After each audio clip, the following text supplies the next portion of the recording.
Welcome. We're really glad you're here.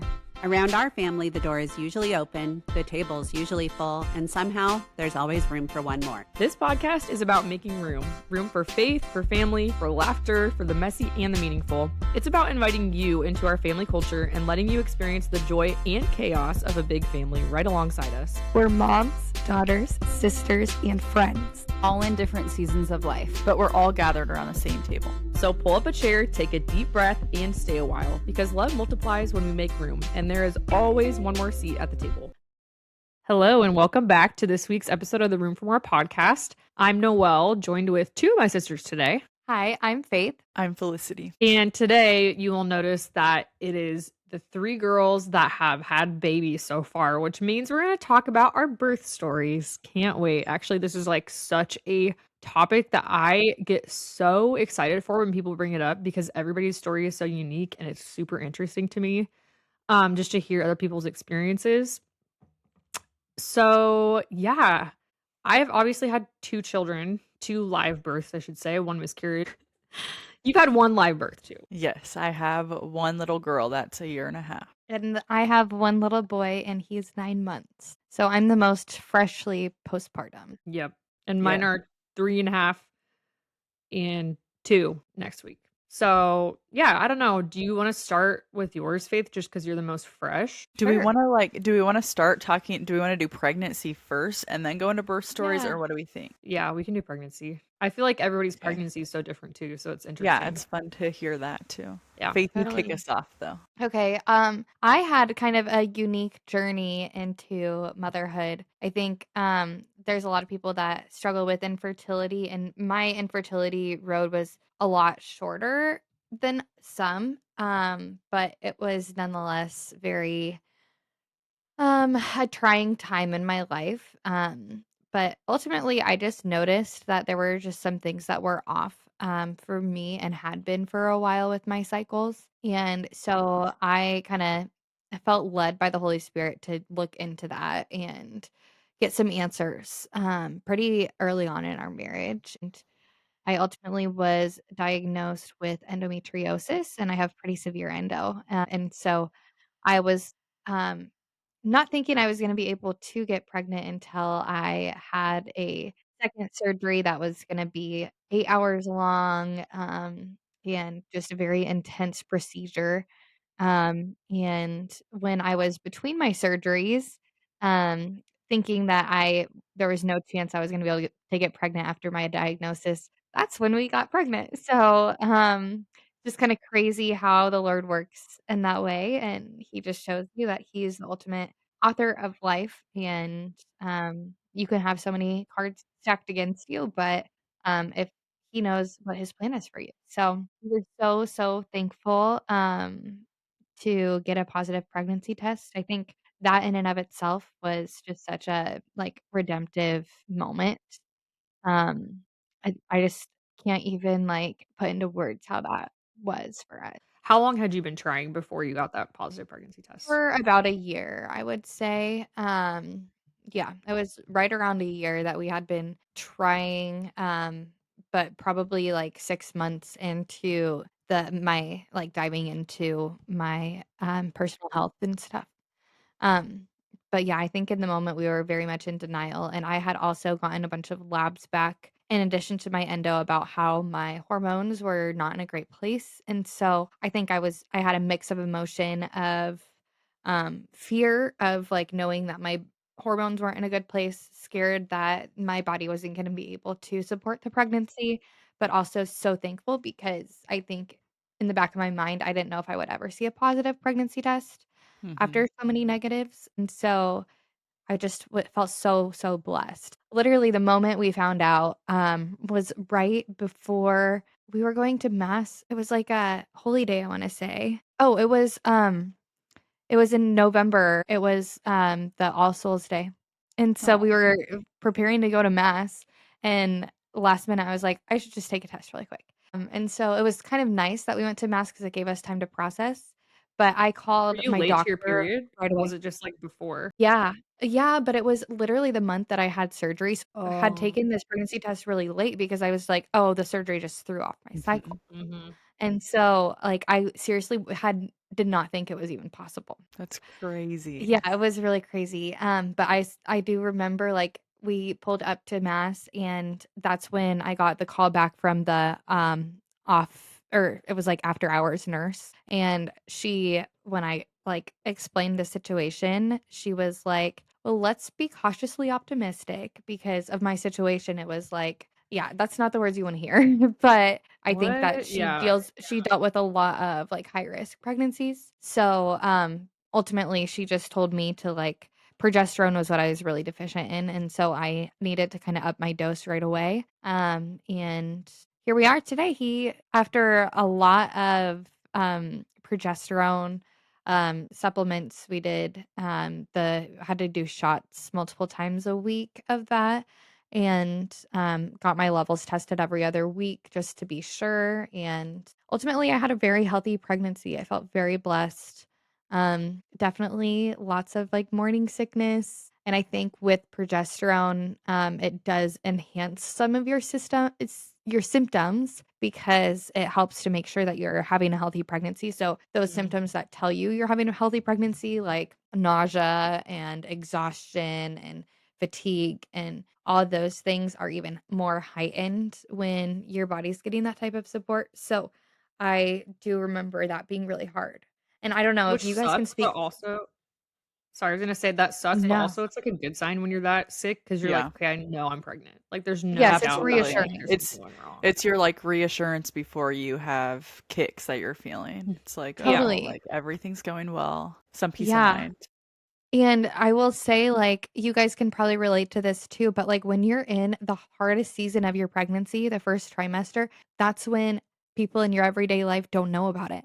And Yeah, so Mhm. for when you're sure. struggling the most, you're, like, trying to, like, hide it, I guess. Mhm. Yeah, so that was kind of a challenge being a teacher and not being able to, like, slow down in my day-to-day was definitely a challenge, but I think because of my journey to pregnancy was harder, like, I even in the midst of that was, like, just so thankful. I'm Trying like, to I be, would yeah. I would take this any day over a normal day, you know? Mhm. Yeah, so I did those, shots, I think, until, like, 26 or 28 weeks, pregnant, and I had a couple scares in there where my levels just randomly dropped, but luckily, we were monitoring it close enough and, was able to come off of that later. But I think I'll hold off on my whole labor and delivery Yeah. story because that's, a whole 'nother experience. Yeah. So, what about you guys, your pregnancies? Well, I had 2, so I don't know, which one should I talk I about? know, I know. You go through Well, both of you could them. speak to, like, were they very similar? Were Yeah, they yeah, the pretty different? differences. Yeah, Like how you conceived, how that was that like a surprise how or I conceived? planned? Well, let me give you the anatomy of it. Well, sorry, that's So not quite what I meant. I said that, I was like, "Oh, no, I take it back." We don't need to hear that. no, don't worry, I'm not gonna get R-rated with you. Um, yeah, now I lost my train of thought. Okay, yeah, so we were living in Florida before we had kids and loved that. It was, like, our thriving, like, first year as a couple after we got married. We had a wonderful time there, but there was, like, something missing in our lives. I remember feeling like I worked from home the winter before I got pregnant with Adelaide, and I remember just feeling so, like, lonely and empty because there was something missing from our lives, and, like, I could feel that it was there, but it wasn't there yet. And I remember going on walks around this park that was right outside of our, apartment complex. You guys know we lived in this, like, amazing apartment that was, like, overlooking downtown Sarasota, Florida. It was, like, the most beautiful views. Like, honestly, from the outside looking in, it felt like we had everything, but there was still that, like, ache and that loneliness there. Um, yeah, and I just, like, we both wanted more.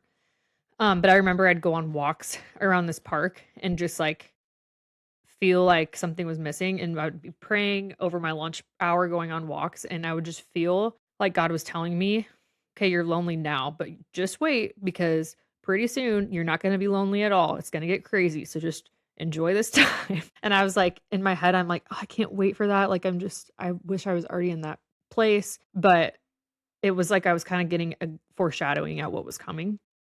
So, in February, we decided to start trying. We got pregnant right away.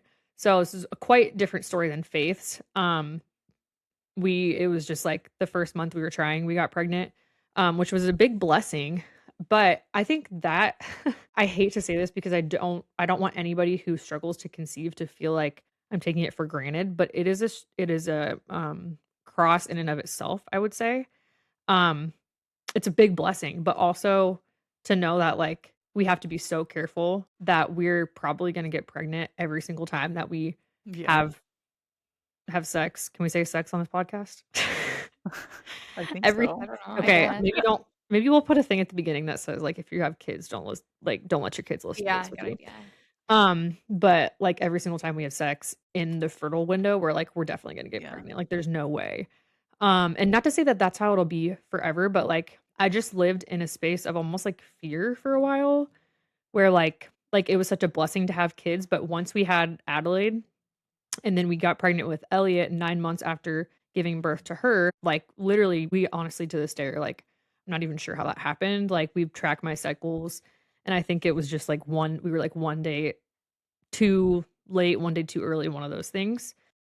But honestly, after I gave birth to Elliot, I kind of lived in fear for a while of like, oh my gosh, I don't think I could mentally, emotionally handle having another child with these two kids being so close together. So I think there's a different challenge there to conceiving so quickly. And it's such a blessing too. Like I don't want that to come off to anybody as like oh my gosh, you have no idea what you have because I think hearing that from somebody's perspective that can't has a hard time conceiving, that can seem like a little bit weird or I don't know what the word is for it. But I think it's just a different struggle. Yeah. Does that make Totally. sense? Yeah. But I think that, like, speaking from my experience too, like, it's not anybody's fault at all. But when you are in the midst of infertility, especially for me, like, having siblings and parents that, like, it was no problem for, I think it's just easy to internalize that and ask yourself, like, what's wrong with me? Like, Yeah. Yeah, why won't my um, body do that? Yeah. yes, like, Yeah. why does my body have issues with that? I think especially for me, there was, like, the biological component of, like, of all the people in my family, I'm the one that, like, Mhm. Mhm. has this struggle, and come to find out, like, I don't know, there could be a biological component to my struggles, you know? And Mhm. so it's just I think in the moment, it's just easy to feel almost like victimized, is that the word? For, like, people who are struggling with infertility. So Yeah. I think that honestly, for people that haven't experienced it, like, you will say the wrong things, and that's okay. Yeah. Like, you just haven't been through in their shoes, and so I think it's easy to, like, take things personally for somebody that's Yeah. struggling with any cross, you know? Yeah. And I think So yeah, I just just I wanna think offer it's a good to different speak to your perspective. Sorry. experience. No, I think it's good to speak to your experience, but Yeah. it is great that you also are, like, being cautious that you're not offensive. Yeah, like, I understand that, like, that can sound offensive. Like, I think if I was struggling, that would be offensive to me. But I also know that there's a whole group of people who are trying like, honestly, financially, emotionally, like, physically, they cannot afford to have another baby at this time, and so, like, to speak to their it's a different sort of anxiety, Yeah. Totally. where it's obviously a blessing, but there is a big responsibility every time that you welcome a child into your home. Like, it's 18 years of taking care of them and even I mean, forever, right? But, like, just the investment for your time, your energy, your finances is so big that for some people, like, having another baby can actually be, like, a big burden, and not to say that, like, the baby itself is a burden, but, like, that can be a big stress to add to Yeah. your plate. So I think I it's just think it different for everybody's Yeah. situation. I think it also is hard in the sense of like that takes away from the time that you can spend being intimate with your spouse too, because Yeah. then you're being so much more cautious, or you need to be more cautious because you have so many babies so close together, and Yeah. you yeah, mentally, physically, emotionally cannot take more. So it's like Mhm. all of a sudden you have to cut a lot of that time out with your spouse, which is Mhm. also a cross in itself. So Well, and Yeah. that's a very genuine fear, I think, for somebody in your shoes, especially after having experienced an unexpected pregnancy. So yeah, I think a lot of people can probably relate with that Yeah, too. absolutely. Yeah. So, anyways, that wasn't really even my pregnancy at all, but just a different perspective. But I would say I honestly was really blessed to have great pregnancies with both my kids. Um, no issues at all. I did take progesterone supplements when I was in college, and I continued to take those probably until I was pregnant with Adelaide, maybe. Um, and then kind of circling back, so that was I had the 2 pregnancies that were pretty easy. I had, like, no struggles. Very blessed, honestly, because I know that's not everybody's case. Definitely felt like the sickness in the first trimester, but that's normal. I mean, I think if you don't have sickness, then, like I said, you almost think something's wrong if you don't feel somewhat sick. Um, but then with my 3rd pregnancy, when I miscarried, I wasn't taking progesterone, and I was actually using the Mira. You guys know, like, the Mira, Monitor. monitor and the fertility wands, and I was able to find out that probably the most probable reason why I miscarried was because of a deficiency in progesterone. So, ladies, get your progesterone checked. Honestly, I don't care if you're pregnant, if you're not pregnant. I think every single woman needs to have their progesterone levels checked because it's an essential hormone to your health. And like if it's not in the right levels, then that can throw so many things off. So actually when my mom was pregnant with me, which I wish she was able to talk about this today, but maybe in her next hormone podcast, um, she was deficient in progesterone and almost miscarried me. And so, yeah, now I'm on progesterone like all the time. Not all the time, but every single month from day 14 to day 28 of my cycle. And that's just in anticipation in case I were to get pregnant, that the pregnancy would not end in a miscarriage because of that. So, yeah, I would say that was like my only struggle was the progesterone. But other than that, pregnancy's pretty healthy overall.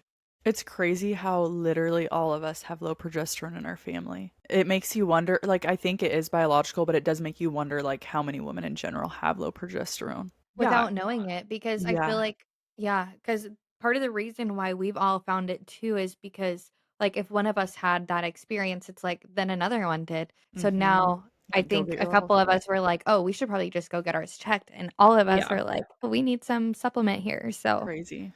yeah. That is And it's wild. how important it is for your overall health as a woman because your cycle is like your number one indicator of your health as a woman. Mhm. And so I think if you're having issues even in the slightest, like I didn't know, and we'll probably talk about this more in a different podcast, but I didn't know that it wasn't normal to have painful periods. Mhm. That was Felicity and I's both of our experience. We had very painful periods and just big symptoms around our periods in general. And um, yeah, I hope that we can speak light into that on this podcast so that other people know the warning signs and things that you don't have to wait until you're ready to start trying for a family to check out your overall health as a woman and support your cycle. So, And Yeah, actually, more you on that shouldn't in the wait. hormone episode. Yeah, that's a whole another yes, can of worms. totally. Okay, so let's see. My pregnancy with Eden, my husband and I got married the very end of December of 2023, and then we found out we were pregnant that next month. We got pregnant right away. Not quite a honeymoon baby, but pretty close. Birthday baby, if you will. Yeah. Yes. Owen's birthday is in January. Yes. So crazy, but that was like a huge shock. Let's just say we were like still trying to figure out NFP. Didn't we kind of thought that it was okay to take a slight little risk, and we found out pretty fast that NFP is very accurate, so we probably, yeah, we should have been a little bit more cautious with it. But we have our biggest blessing now because of that little mess up there. So it all worked out great. But yeah, so we were, um, I just randomly was like, I don't know, I feel like I could be pregnant because I got a peak day right after we had sex. So I was like, I don't know, maybe, like probably not, Wait, can you but explain what a maybe. peak day is to people that don't know? Yes. So a peak day with NFP is basically a day where you take a Ovulation. yeah, you take a test on a monitor and it tells you like you ovulated. So basically your chance of conceiving is pretty high, but for it just depends on your personal journey. So anyways, your chances are pretty high of conceiving if you get that peak day right around that time. But at this point, like, I don't know, people were saying like it usually takes 3 to 6 months of trying to get pregnant. So I was like, probably not. Anyways, took a pregnancy test. I was like, oh my gosh, like, what in the world? But anyways, it was like the day before Valentine's Day, so I like chucked the pregnancy test in a bag and brought it out to Owen and was like, "Happy Valentine's Day." The funny And part too is I remember Aaron and I saw you that night. yeah, And so in hindsight, like you told us about it, but you were like, "Oh yeah, I was drinking like a we virgin drink yes, that we night." like And purposefully got me like a virgin drink so that Faith and Aaron sitting like across the restaurant from us wouldn't think anything. Yeah, you guys But booked like a Valentine's dinner at the exact same restaurant at yeah. the exact same time. yeah, and we So didn't random. plan It it. was It was amazing. crazy. But yeah, so anyways, huge shock. It took us weeks to like really adjust to that and realize like this is really happening. Like we're gonna have to figure some things out, but let's do it. So yes, we decided, I'm not positive why, but we decided not to tell family about it until I think I was 12 weeks. So we waited a while. And yeah, my first trimester was really hard. And I also was doing lymphedema at that time, which I know I've kind of touched on this podcast about, but it's a really hard line of work to be doing while you're in your first trimester and feeling really nauseous and tired. So that was interesting. Made it through. Second trimester is great. Third trimester was just about as good as anybody's. So yes, made it through. And yeah, it was overall a really great pregnancy. And I'm so thankful for it. But I actually found out that my progesterone was low postpartum. So I didn't even know that it was on the lower end. It must have been high enough through that pregnancy to maintain the pregnancy, which I'm so thankful for. But yes, found out about low progesterone after. And I think I was the last one in our family to find out that I had low progesterone too. So Honestly, nobody even needs to get tested in our family. Just start taking you it. just know. Yeah, yeah, Mhm. exactly. It's crazy. It won't hurt anything. Yeah. Faith, what about your birth story? Yeah. I feel like the one thing we didn't touch on in our pregnancies is we all had an incredible second trimester. It Yeah. was like the dream. You're like that's Mhm. just like the pregnancy glow era. Hmm. And Mhm. Oh my yeah, it gosh. was that was And the best. after your first trimester, the second trimester is just like, I think that's what makes it so good. You compare it to like Mhm. how terrible you felt, Oh and my you just gosh. feel like Even you're, if you want to feel really bad about yourself, um maybe don't do this. But look back at pictures of your hair. The first baby that you're pregnant with in the third trimester. Oh my gosh. My hair was like so thick, so voluptuous. Like I will never have hair that amazing again. Like it was like I didn't even know it at the time either. Like I look back at pictures and videos I took then and it was just amazing. And I had none of this, like these little tiny baby hairs that I have now. Like Felicity and no, I were just don't talking about even, before the yeah. podcast. Faith has them. I have like 3 layers because I had one from Adelaide, one from Elliot, and then one from the miscarriage. So we're just continuing. Layered hair is just in style now. Um, but yeah, I don't know. That I look back at that time and I'm like, oh my gosh, I had no idea how stunning my hair was. Like Uh-huh. you don't Yeah. even realize like, if you're in your first pregnancy, take all the pictures you can of your hair in the third trimester. It is amazing. Enjoy it. Those, like, bump pictures that you take, the maternity photos, so good. If you look back on My them, I think for your me, hair. my favorite part of the second trimester, it was like actually enjoying food again. Like I Mhm. for my first trimester, I had the worst like food aversions. Hmm. Like I seriously, even in second trimester, like chicken just was not it. And that was the same thing for me for like everything. Everything smelled like garlic to me. And so Even your when husband. even my husband is so bad. And so I was so thankful. I probably enjoyed food a little too much because I had not enjoyed it for That's a what little bit pregnancy's over the for, first honestly, trimester. though. Yeah. Like, you're already For me, it gaining was weight. coffee. No one would know. Yeah, I've heard that coffee. too. Yep, I I Coffee literally is had thought a I that. huge hated one. coffee after the first trimester. I was like, "Wow, I loved coffee before. I'm gonna absolutely hate it That's forever." And, like, when you're in crazy. the thick of it, it feels like it's gonna last forever, Yeah, Totally. Yep. yeah. And some especially the things it first does go take around. a while to get past. And I know that we've also talked about how like there are when we were experiencing first trimester over different holidays and stuff, we still have like flashbacks Yes. and smells that bring you back and still repulse you. And it's just the Mhm. most crazy thing. So, It is insane. One thing yeah. I've talked about on my Instagram before that a lot of people have agreed with is like it's not only like smells or tastes, it's also like what you listen to. Like there's certain songs I'll listen to that I listen to. Like what's the song Dance the Night Away by Dua Lipa? Whenever I listen to that song because it was like popular when I was Yeah. pregnant with Adelaide in the first trimester in 2022. It literally for probably 2 years after that, it made me want to throw up whenever I'd listen to It's that song. crazy how That like your is so senses are all wild. so Yeah. related. I was telling you guys how like the whole season of spring, like I think I'm finally starting to get through it. I don't know, but like it was so disgusting. Like it The whole literally is season just like it's well We're seriously both though. by the And then I season. think like getting to second trimester and having summer after that was just like oh, it Yeah. was so good. But Mhm. it's crazy how many same thing with like a certain chapstick that I have like still it's kind of gross tucked into my coat pocket. If I ever like pull it out to use it, I'm like, ew. Like that was Yeah. from lymphedema in first trimester and Oh, like I you're can't.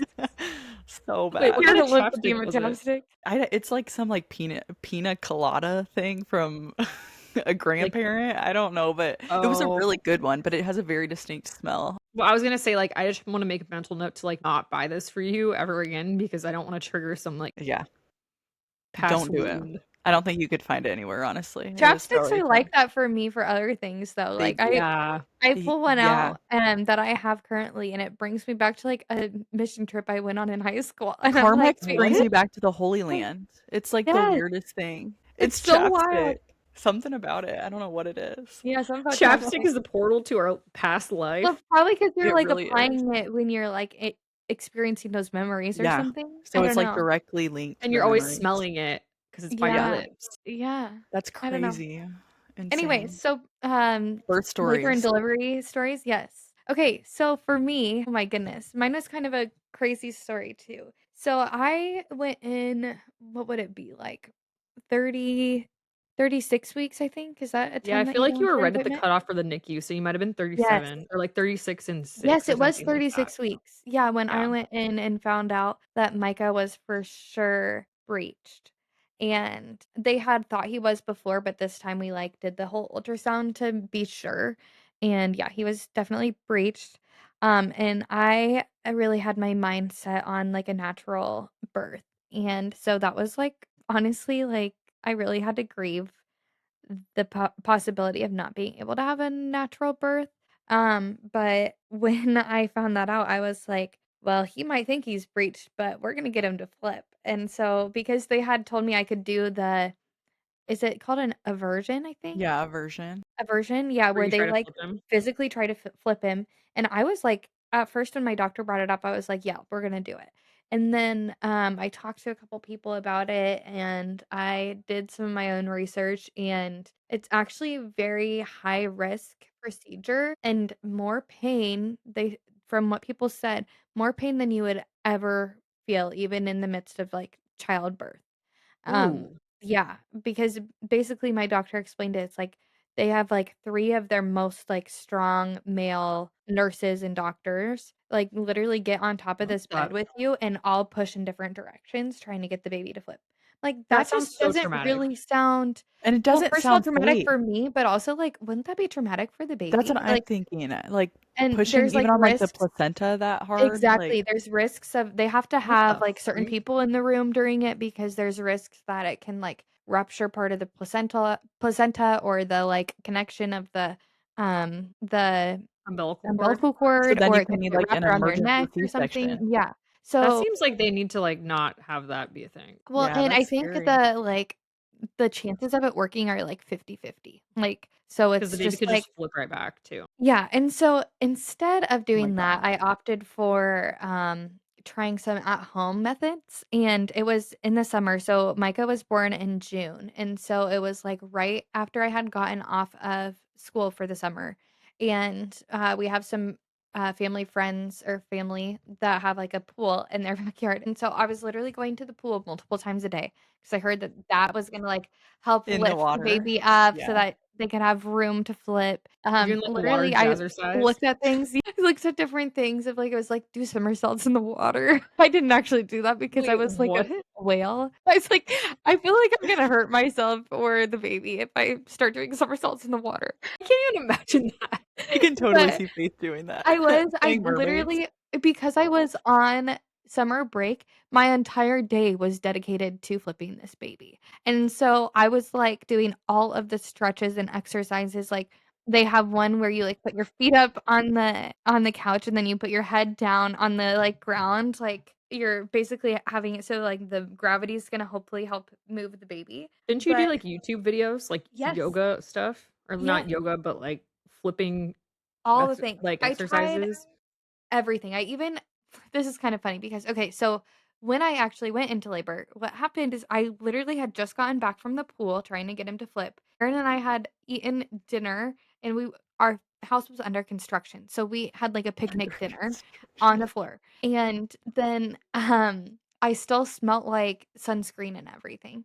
And I'm sitting on the couch, like in the middle of booking my chiropractic appointment because there's like certain chiropractic that you can get that's supposed to help the baby flip. And meanwhile, I'm trying all these things. I can feel his head right here. I'm like, I know for certain he has not flipped yet. And so just doing all the things. While I'm sitting on the couch booking my appointment is when I feel like a big kick and then like feel this like sound kind of You feeling. I feel a don't know. It sound? wasn't really a sound, it was a feeling. Feeling. Yeah. But it, like, felt like a sound kind of I don't know, it's so weird to, like, It felt like explain. a I know sound. what you're saying. Yes, I Yeah. just don't even know how to Like your water explain it. broke.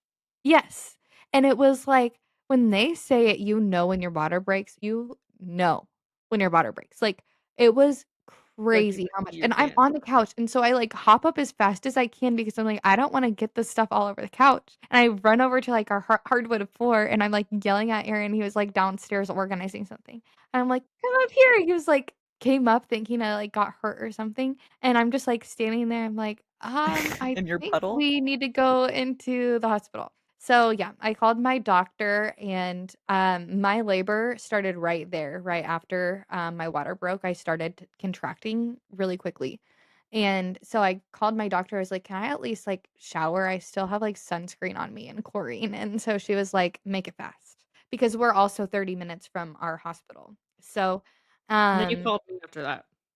and then what? I You called called me after that. Yeah, you called me too, and mom. How did Whoa. well, We should have okay, done a no, joint who did call. I That was call too much time first? wasted. I remember you calling and be like, you were like freaking out because you were like, our house is a mess. I don't know what to do. And I was like, Faith, you've got to go. Like, it doesn't matter if your house is a mess. She's Like, like, you're having your baby. we have to install this bathtub before we leave. Yeah. She literally Well, was. I was like, you don't have an option. the thing is I had half packed my bag or whatever, like halfway because I was like going to do a whole deep clean because our construction in our house was gonna be getting done that week. And I was not even 30, I was 37 weeks that day. And so I thought I had 3 more weeks of like preparing my house and preparing my bag and everything. So yeah, I also am a very type A person. And so I think those are the things that stressed me out the most over being in labor with a breached baby. And so I threw everything together.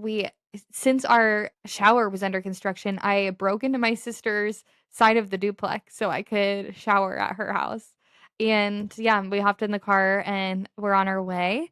And when we got there, so I didn't realize too that like when your water breaks, it keeps like breaking over and over again because the baby's still producing amniotic fluid. And so like I'm sitting there on the way there, I didn't bring a towel or anything. I just figured like, "Oh, You're my water leaking all broke. over I the changed chair. clothes. I'm good." But no, oh my gosh, it was like getting everywhere in the car. And then we get there and like my contractions are pretty intense. And so my husband like drops me off at the door and gets me inside, but I'm like, "You got to go park the car. You can't just like leave the car there." And so then he like turned around. We were just so flustered. And so Well, I you ended didn't up know how long it walking would be before you, like, gave birth too, and, like, you didn't exactly. really know the urgency of the matter. Yeah. Well, and the thing is yeah, anyways, so then I'm, like, walking by myself, dripping water, and, like, the back of my, like, outfit is literally just soaked, like, it's literally dripping everywhere. I'm, like, waddling around, like, I look like a crazy woman because at the hospital I went to, like, you have to, like, go all the way back and up a few It's like a floors and, maze. like it is like a maze. Hospital's messed up. Something's not right.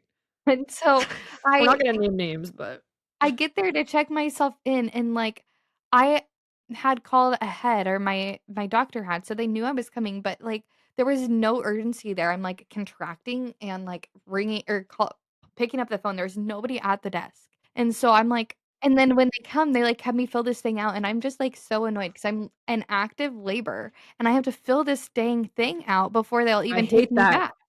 I And I'm hate like that so much. yes, it was awful. And so by the time I'm, like, even got everything, like, filled out, Aaron already has parked the car and come back up. And so, like, then after I filled it out, nobody was there to even receive my paperwork. So I was, like, so So you annoyed. were like, "Hello?"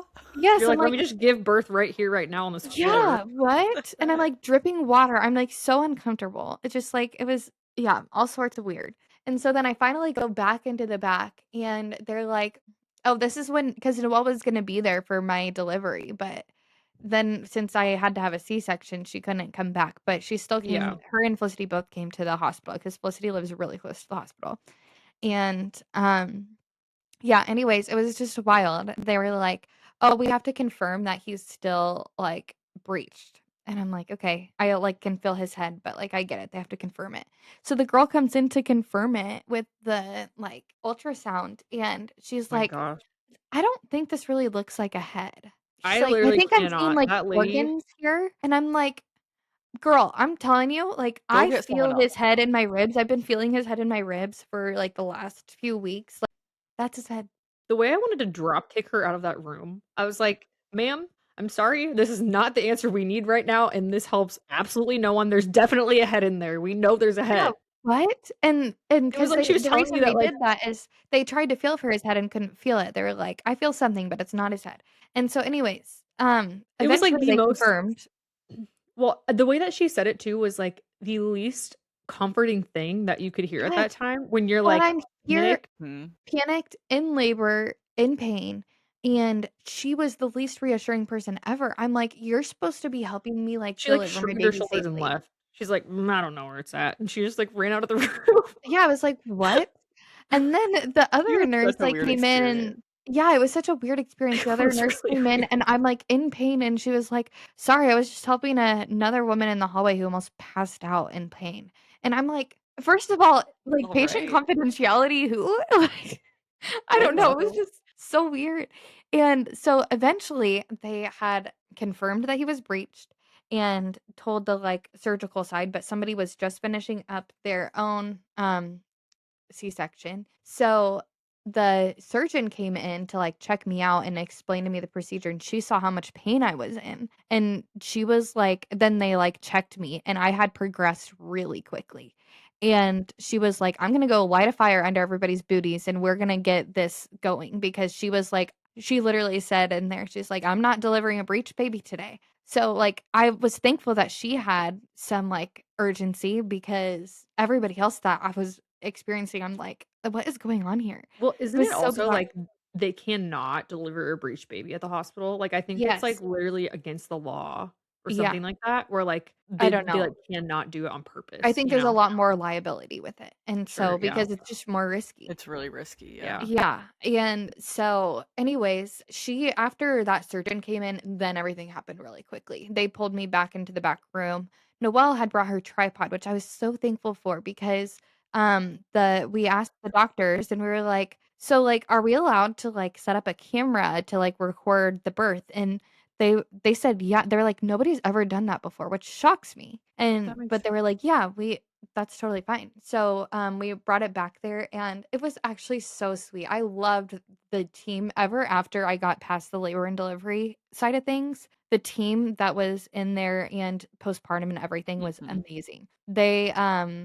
I remember they were just so good at, like, calming me down because I'm, like, having contractions and getting, like, the epidural for the C-section is kind of crazy because you have to hold so still and you're, like, in the middle of a contraction. I don't know, it's really wild, but they just, like, helped keep me distracted, and our anesthesiologist, like, literally went full production mode with this video, and, like, he made sure we got all the right angles and everything. It was so sweet, and he was so reassuring. I was so This sad I couldn't be in there, but I I'm glad that know. he did it justice. Yeah, and the C-section experience actually was so much better than I anticipated. I think it was good I found out he was breached because I had time to mentally prepare for that being a possibility. But yeah, it's just so bizarre because you're like numbed down, like I think probably like here down or maybe a little bit higher. But you can feel all the pressure still. So like when they Mhm. like cut Cut into you. me, like you can feel that they're doing that, but there's zero Doesn't pain hurt. with it. It Yeah. doesn't hurt at all. So it's a very interesting sensation. But it was just crazy when you just like hear him cry that fast after you hear of all of these like really long labor and delivery stories. And Mhm. you're just like you hear your baby cry and I could like see him and he had a head full of hair, Within which I minutes. never would have expected. And yeah, it was just such a surreal experience. I would say the thing that surprised me the most with the C-section is also, like, they make you keep your arms, like, side to side here, probably so that you don't interfere with anything down here, so I get it, but, like, it's the most unnatural thing because I'm in labor, and so, like, your muscles in your body are tensing when you're in labor, Mm. and so I don't think they usually deliver babies through C-section when you're in active labor, so Yeah. this could be a more unique experience, but, like, my whole body's, like, contracting, and so my arms Mm. even are, like, tensed Pushing up. down.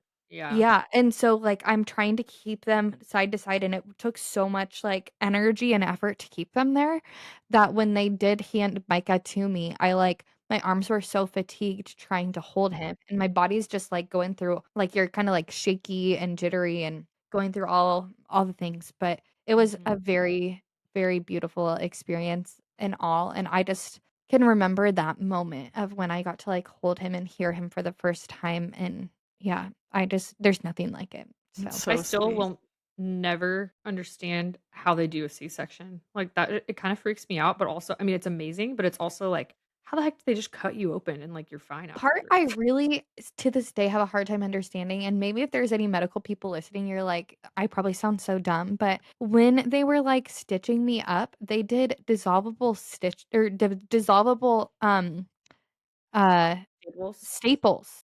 So I could hear them using the staple gun, but it was a dissolvable staples on the inside, and I'm Where thinking did to they myself, go? even how do they do that? I don't know. Well, don't they Like, mean like they did it for like your like organs and muscles and fat oh. tissue? Honestly, I would rather not. I don't Like know, they because then maybe did they just, like, glue down the Yeah, skin because part? they have to I mean, if you think about So it, I didn't all of have those any stitches. layers, they That's have what to I mean, close like, every how single layer. freak So, yeah, who maybe you're right, Felicity, they must staple all of the other layers, and then Yeah, they because they just have to glue close the top everything, layer? and they would want Because, it to yeah, I dissolve had, like, because they're not this gonna reopen it to take it out. yeah, and then they leave, like, this, like, dressing on it that's, like, plasticky type of, like, tape stuff over it, and you have to leave that on for, oh, I don't even remember how long now, like, a week or 2?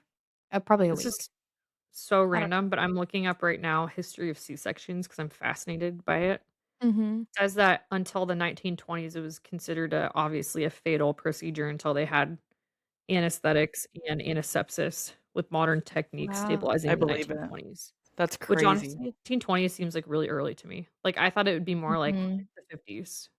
That's Yeah, wild. but thinking about how many breech babies they did deliver back then God. and with, like, less technology and yeah, honestly, childbirth was, like, really dangerous for babies and Yeah. women. It's crazy how much Oh my it's gosh. changed. Until, like, 100 years ago. Isn't that crazy? Yeah. Yeah, so I Insane. am just very thankful for my experience, but it was definitely nothing like I expected, um, but it's still so beautiful. Yeah. Absolutely, I love it. Well, Who's Felicity, do you next? wanna dive into Yeah. yours? Yeah. Mine, I had my little girl on her due date at 40 weeks.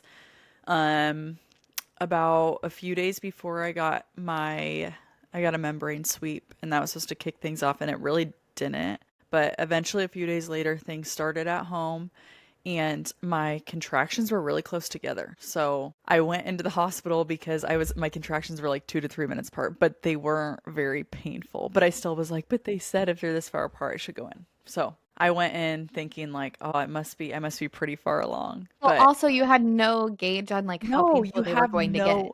you have no idea at that point, and you don't know your own pain tolerance. And I was just like, I Mhm. mean, these aren't super bad, but they're consistent. Where like I actually had prodromal labor for a few weeks before, which is like it's not Braxton Hicks because it's like a actual like helpful contractions, but they're still not regular. So they're like slightly painful, but they'll like come for a few hours and then stop, and then like 6 hours later start again. So I had that for a few weeks, which was so frustrating because then I never really knew when it was real. But this time it was more painful. So I was like, okay, I think this is it. And they were actually like regular instead of being like 3 minutes apart, 7 minutes apart, all over the place. So I went in and got checked and I was 2 centimeters. And I was like, oh my gosh, I'm like barely even starting. So I was like, I'm definitely going to get sent home. But they did like my labs and everything, and my blood pressure was high. So they kept me, which was crazy because all of pregnancy, my blood pressure had been so low. So I think it was honestly like probably my anxiety of being at the hospital or something, or my Totally. excitement of like, oh my gosh, I'm going to have my baby. But yeah, so they were like, well, you're going to have your baby today, which it actually was the next day. But this is at like 4 a.m., I think. Yeah, 4 a.m. So they like admitted me, and the early labor was so slow, as it is for most first time moms, because I got to the hospital so soon. So I hung out for a while, walked the hallways, did everything I could, sat in the warm bath, and I was like, I'm gonna rock this. Like this is going so smooth. Um, and then so my water never broke. So I think around at 6 centimeters, the doctor came in and broke my water. Um, and my water was, it was, had meconium in it. So it was like green. So they were a little bit concerned then. And they were like, well, it's not a huge deal, but we'll have NICU nurses in here just in case baby inhales that. So whatever. Anyways, after they broke my water, labor got like super intense, just like out of nowhere. It went from being like my period cramp, so intense, but not like to that level. So it was not fun, but then it got really bad. So I was like, I can't get comfortable. I tried to go get back in the bathtub. Absolutely not. Was not working. I jumped out of there right away. I was like, forget that. Then I tried laughing gas for a while because I was like, I want to try this before I get an epidural. Like, this is really hard, but I'm going to try it. So I tried that for like an hour. I didn't really think it was working, but it was kind of more like a mind game of like, hopefully, I don't know. It's literally a mind game because it doesn't take away the pain at all. It just is supposed to make you kind of feel like loopy, which is not a good feeling Relax a either. little bit, maybe. Yeah, but Honestly, it oh, didn't. It just made me feel like almost more anxious about it because then I had this mask on my face and it was just Mhm. adding to it. So that was interesting. But yeah, I tried that for an hour and the nurse and Owen were flipping me and doing all these positions. It was very uncomfortable at this point. I was struggling. So the doctor came in and checked me an hour and a half later, and he was like, "You're still at a 6." And I was like, "Okay, forget it. Give me that epidural then." Well, I actually like cried about it, and I was like, "I don't know. I really didn't want to get an epidural right now." And the nurse was like, "Try again with your next baby, honey. Your first baby is not the one to do this for." And I said, "All right, whatever." So amen. got the Well, maybe I shouldn't epidural. say amen. Some people are really pro natural birth. I mean, Yes, it's it's great, different but for not for everybody. everybody. Yeah. Yeah. So anyways, I was like, okay, whatever, I'll get the epidural. Then my sister-in-law got there like right after the epidural to take some pictures, which was a bummer because then I didn't have any like Natural laboring birth ones. pictures. Yeah. But oh well, whatever. It all worked out how it was supposed to. But Maybe with your from next there, baby.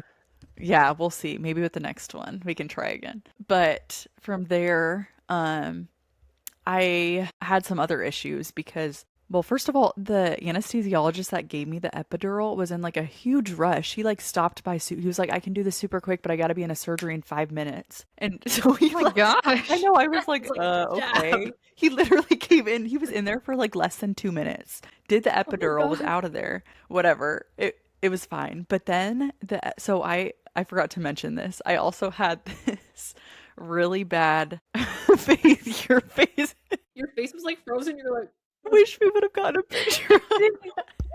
Well, you're like, yeah, my thing just like reconnected. So funny. Oh my I thought you guys God. were laughing about part of the labor and delivery No, it story, was so I didn't say you. anything when I came back on. it's like, what's so funny? Okay, anyways, I hope it saved that. That was so funny. Okay, so They're not. it was so good. Um, so anyways, I forgot to mention that the couple weeks leading up to birth, I also had this really bad cold. And like I had never been so congested. I had lost my voice and was very congested.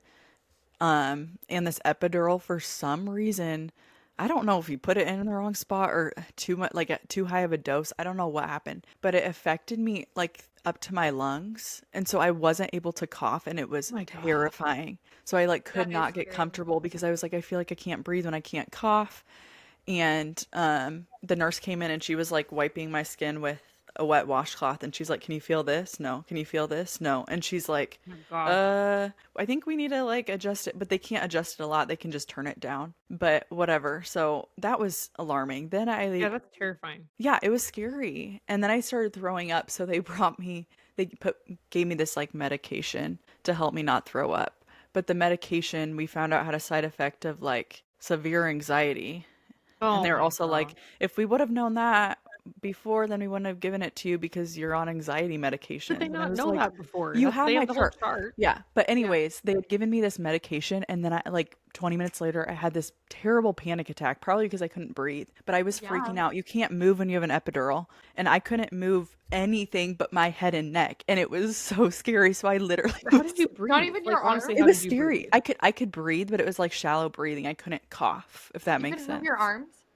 I had very like I could move them, but like it was very limited. It's like when Yeah, you have it an was epidural, you can move your legs, but like you couldn't stand up. I yeah, did it was not. I will say very I did not scary. like the feeling of the like numb. I just don't like the feeling of No, it was numbing. I understand why I panicked because it was like you can't like I was completely relying on somebody else to like flip my body completely. I had Mm-hmm. no control over it. Yeah, that is And so it was terrifying. scary. Yeah. So I like had this panic attack. My sister-in-law and my husband were in the room and they were like trying to calm me down and I literally could not calm down. I have not ever felt like that. It was so scary. So called the nurse. She didn't know what was going on. I was like, I can't move. Like I'm so anxious, just freaking out. So then they gave me some other medication that was like anti-anxiety. I finally calmed down and was able to just relax finally. So that was huge. That was probably honestly the worst part of it just because it was like so out of my control. But That's one thing I don't like is how it's like, we'll give you this medication, but there's a side effect. So I'm gonna give you this medication for that side you effect. never And then know. Yeah. But you're constantly getting medications. And when yeah. you're in that state of mind, you're not really like asking those questions. You're just like, hey, give me the medication. Yeah, Yeah, like you're like, you give want me to be able to whatever's gonna. trust your Exactly. caregiver. You know what? They're the professionals. Yeah. Yeah. Mhm. So, That's why anyways, you hired them. after that, it was pretty smooth sailing. It was just a long labor. So, I was 10 centimeters, I think, around like 2 a.m. They came in and they were like, "You're 10 centimeters." And I was like, "Sweet." And they were like, "We'll come back in an hour because you're like not at the right station to push." So, whatever. Ended up, they came in finally closer to 4 a.m. So, this is like 24 hours after I got to the hospital. And finally, they were like, "Okay, let's push." I pushed for 40 minutes and then got to meet my daughter, and it was the sweetest thing ever. And You were so honestly, freaking exhausted. yes. Well, I hadn't slept for like 3 days Yeah. before that. And then it's also like when you get into the hospital, well, I came in that night before at like 3 a.m. and I was obviously up for the hours before that because I was laboring. And then up, I never went to sleep.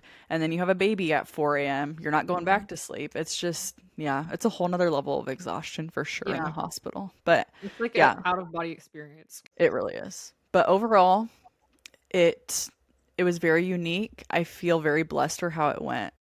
Um, and yeah, she didn't end up swallowing any meconium, so everything was fine there. She was very healthy and Just imagining Eden like just being like, I'm just in here snuggled up and there's all these like things you're having a panic attack on the right? outside and like freaking out and she's just like Well, okay, no, sleeping but in your honestly, womb. that's part of the anxiety too, is like they're watching your baby's heart rate. So then Yes, they're I also like, your agree. baby's freaking out right now. And that makes you more anxious, I think, when they're like, because you Mhm. can see your baby's heart rate on the screen and you're like, why Yeah. is their heart rate going up? Like, are they okay? Yeah, and like But if they're yeah, not there's, explaining it to you right away, then you almost are like yeah, it throws you into a panic. yeah. Yes, exactly. But yeah, that's my birth story. Let's hear yours, Noel. So honestly, my both of my birth stories were pretty similar. I did two um I don't know how you say it, vaginal births, two vaginal births. Both of them I went in well, okay, let's just start with Adelaide. So obviously your first is going to be like your most intense labor. I went in at like 6 p.m. maybe one night in November. Actually, it was November 8th because she was born on the 9th. They said like the first time around you have no idea what you're waiting for, what you're expecting. And I was like, oh, I think I'm feeling some cramps. This has to be labor. And I go in there and they're like, honey, you are like 2 centimeters dilated. Go home. No, first they said, walk around the hospital for an hour. If you're not progressed, then we'll just send you home. And I was like, I don't know. I'm scared that I'm going to be going into labor in the next hour. And then I walked around for an hour, came back and sat down, and they're like, no, you haven't progressed at all. So sent me home.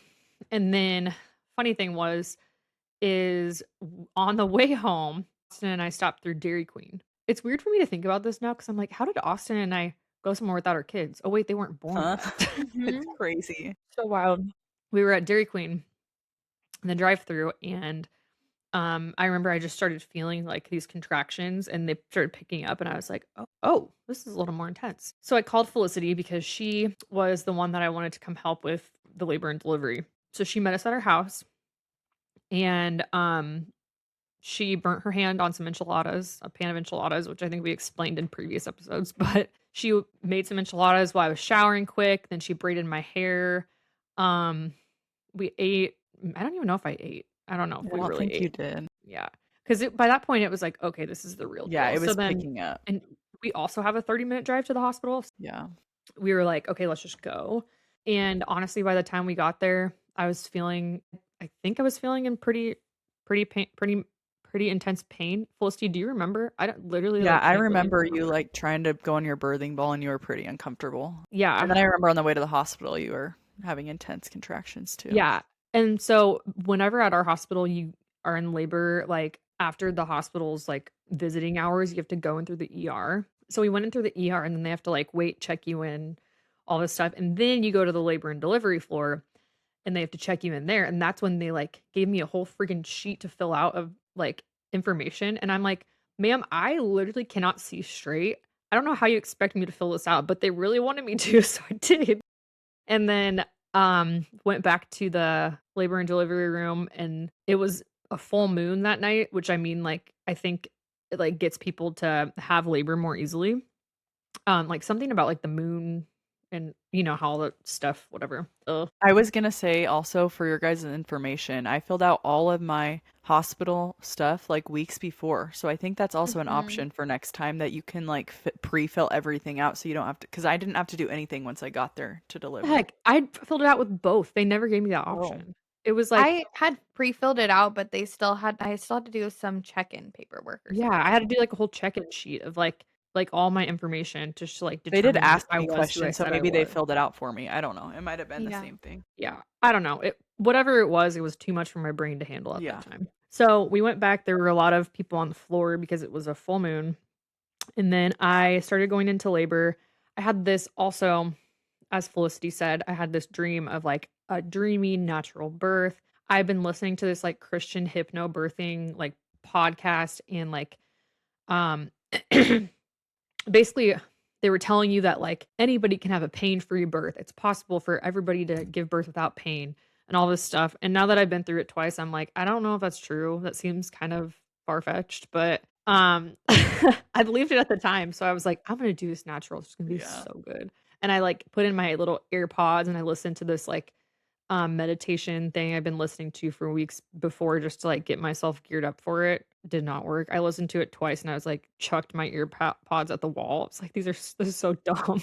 And then the best thing that helped was Austin giving me like a back massage on like the bottom Like the of my counter back. pressure. Yes. Oh my Yeah. gosh.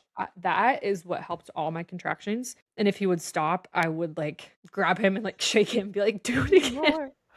Yeah. And then I did end up getting an epidural at like, I don't even remember, 5 centimeters or something. And then with both of my labors, after I got the epidural, it progressed very quickly. So with Adelaide's, I think it took maybe 6 hours to go to a 10. With Elliot, it took 30 minutes. So that was crazy. That was insane. I was present for that one. I remember. Yeah, because Yeah, you Faith and you Grace were were at very Elliot. relaxed the whole time, I would say. I was like laughing at Elliot's. That Yeah, is you were crazy. so relaxed the entire time. Like, I was like honestly, making I feel like jokes. you could have delivered without the epidural that time and like honestly been okay because you were so Yeah. chill before they did the epidural. And But you I were also ready for I But also the think part of level the of reason why I pain. was what? Yeah.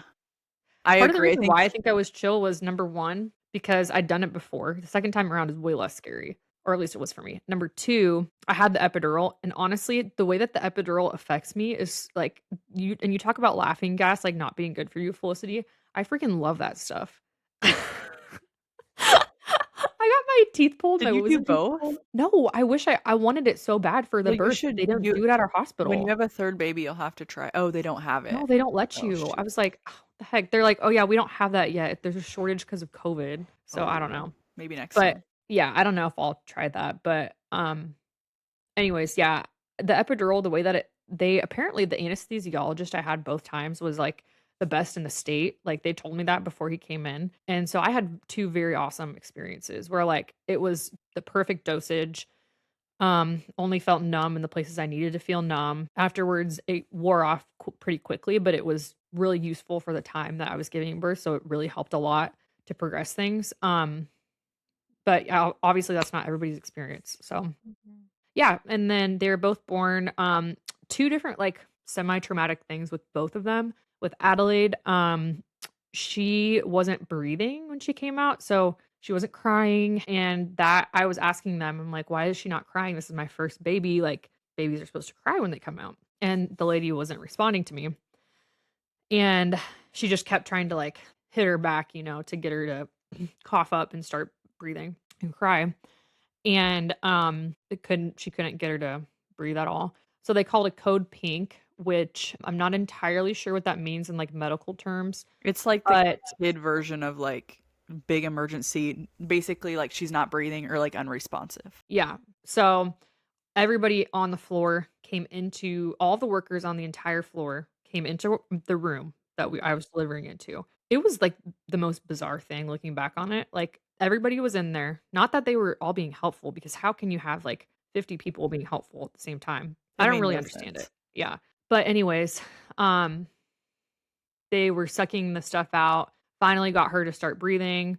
I had another weird experience with a lady who was, like, telling me that she was, like, super excited because it was the first code pink she'd ever pushed a button on in her career, and I was like, "You need to shut up right now. I'm gonna It punch you." was terrible. Well, like at this point too, they hadn't even like told you that Adelaide was okay. Like she was I still laying over know. there and she looked purple, even though I think she was breathing by this point. But the nurse like tries to tell a joke and you're like, is my baby alive? Like Well, she was telling a joke about, like, how proud she was that that was her first time pushing the button on the code it was pink too. terrible. And I was Yeah. like I literally looked at her in the eyes and I was like, "You're not being helpful right now." Yeah. And Wrong then time. Wrong place, she wrong looks at time. me and goes, "Sorry, did you think I was talking to you?" And I was like, You "Do said you it think I can't Where? hear you? We're in the same room." So, anyways, afterwards, I wrote a letter to the hospital saying, like, "This lady needs to, like, go through a course to, like, figure out bedside manner because this is not yeah, it was okay." bad. Um, but anyways, it was all good, and honestly, the rest of the medical team there was incredible. Both experiences were awesome. Um, and then so that was with Adelaide, and she was good after that. With Elliot, when he was born, I lost a lot of blood, so he was totally fine. But I felt like I was really out of it when he was born. So, like, when he was laid on my chest, I didn't feel like I could really connect with him right away.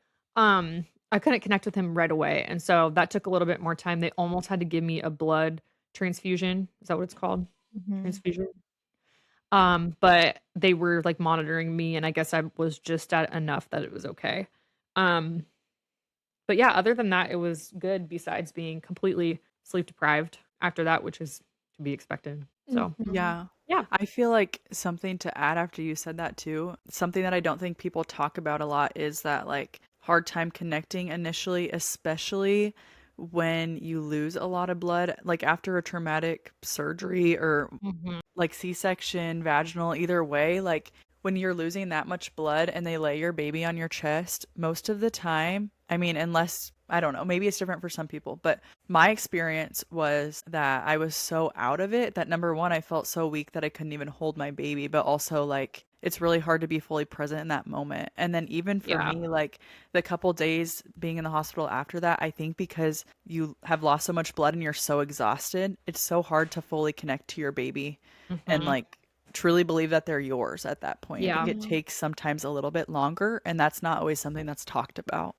Yeah, I will totally. say I could even relate with that with C-section because I remember, like I said, with my arms being so fatigued, like when they handed him Mhm. to me, I just like kept thinking, I'm gonna drop him, I'm gonna drop Yeah. him. Like, and the thing is like I only have my chest here because from like Yep. here down is in a sheet. So like he's right here. I can't even see his face. I'm just like holding Somebody him, else which hold him, please. yeah, well, I mean, Quad it trillion was chin. I could tell that yeah, exactly, that's how I felt, but, I mean, I could tell it was good for him because it like, he was crying, and as soon as they put him on my chest, he, like, stopped crying Mm, completely. So so I wanted sweet. him to be able to stay there, but I was like, "Aaron, hold him here," because I Yeah, you just don't felt feel like safe. I couldn't, like, trust my hands to not, like, Yeah. shake too much that I would drop Yeah. him, and that would've been Yeah. awful, so but I did have a lot of guilt around when I, like, asked Aaron to take him from me, like, because I had been so nervous that I was gonna drop him, I eventually was like, "Hey, I think I need you to take him," and I have, like, a lot of guilt around that moment of, like, letting him go. I don't know if you guys felt that way when you did, like, pass your baby off, but Mhm. Yeah, I I think guess there's just this like expectation before you become a mom that like that moment of meeting your baby is like the pinnacle of your experience as a mom of like, oh my gosh, like the best days of my life were like getting married and like meeting my baby at the hospital.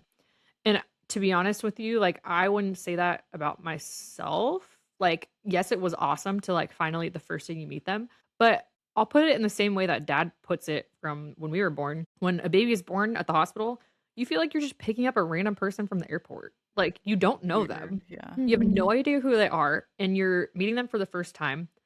And to be honest, like some of the most joyful times for me have been getting to know them. And like Yeah. over the years of like what's their personality like? Like what are their likes? What are their dislikes? And I think it's kind of a little bit sensationalized or like it seems like that's an expectation that you have even though that's probably not the reality of a lot of people's Yeah. situation.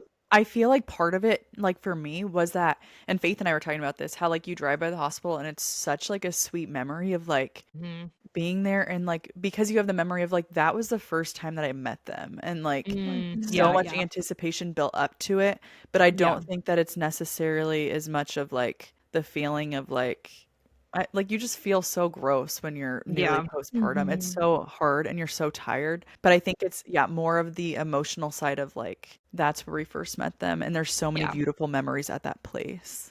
Well, Yeah. and I think it's Yeah. really natural in that moment to, like, be in shock because, I mean, Yeah, for that me, too. like, I went into labor at, like, 7 PM, and he was born by, like, 10.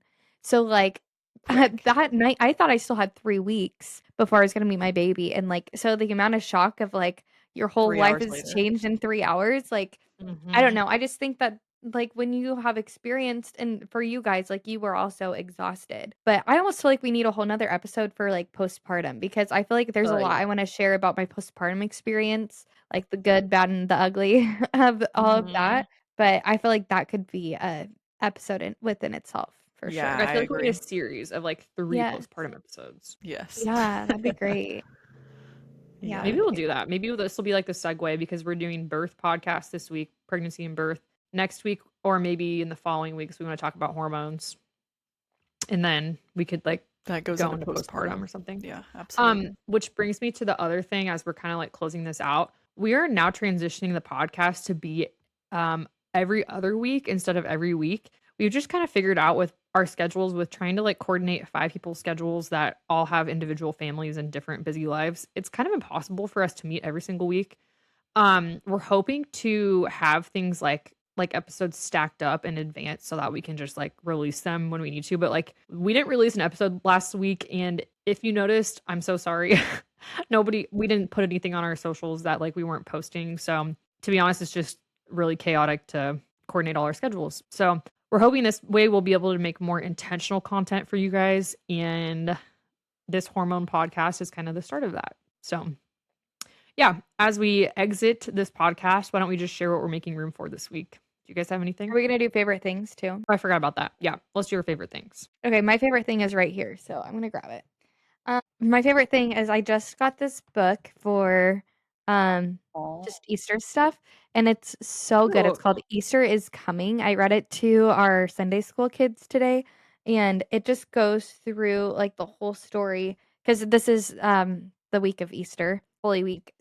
It just goes through, like, all of the years in the Bible where, like, they didn't know that Easter was coming, and so they were, like, Mm. living in faith without knowing. like that Easter was coming, Ew. but like how we in hindsight know Easter is coming and we wish we could go back to those days and tell those people. And then at the end it talks about like when Jesus died and how Easter did come. So it's really special. I I love love that. that. And then also we've been putting together Micah's nursery finally.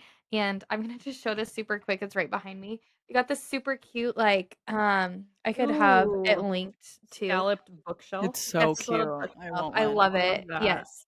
I'm sure we could link it, but it is awesome. It's the perfect size and it's really durable and it was affordable. So yeah. Love it. Sweet. My favorite thing this week is, well, I've always loved this song, but the song Flowers by Samantha Ebert, I think is how you say it. Ebert.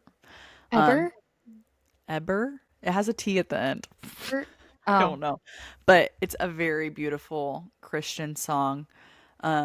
Just about like when you're in the really hard times of life, that really seemed to suck at the time is a time that God is like planting seeds that later in the future you'll look back and be like that grow into these beautiful flowers that you'll look back at and be like, wow, that's what like why I was struggling so much was for the beauty that has become now. So Yeah, that it's a is. very Oh, beautiful song.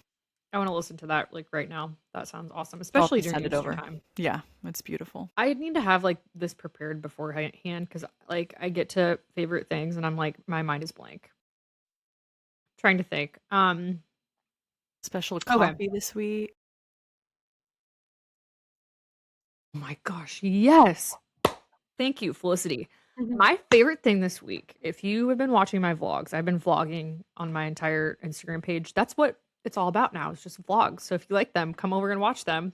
Um, but on Friday, my kids were sick this week and I took them out to run errands because I wanted to get out of the house and like see people without actually like interacting with them. So I went through the drive-through at one of my favorite coffee places and I got a latte with cream cheese cold foam on top. It's Cream crazy. cheese cold foam, let me tell you, is like next level delicious. I'm gonna have to like test out a recipe at home and see if I can make it from home because it's so good. I want to replicate it, but I don't know if I can.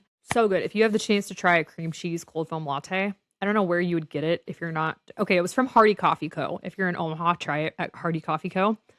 But if not, I'll see if I can make it and then I'll share a recipe on my Instagram. Yummy. great. So good. Okay, what are we making room for this week? It's Holy Week. Easter's coming. I am making room for serving my friend this week that is newly postpartum.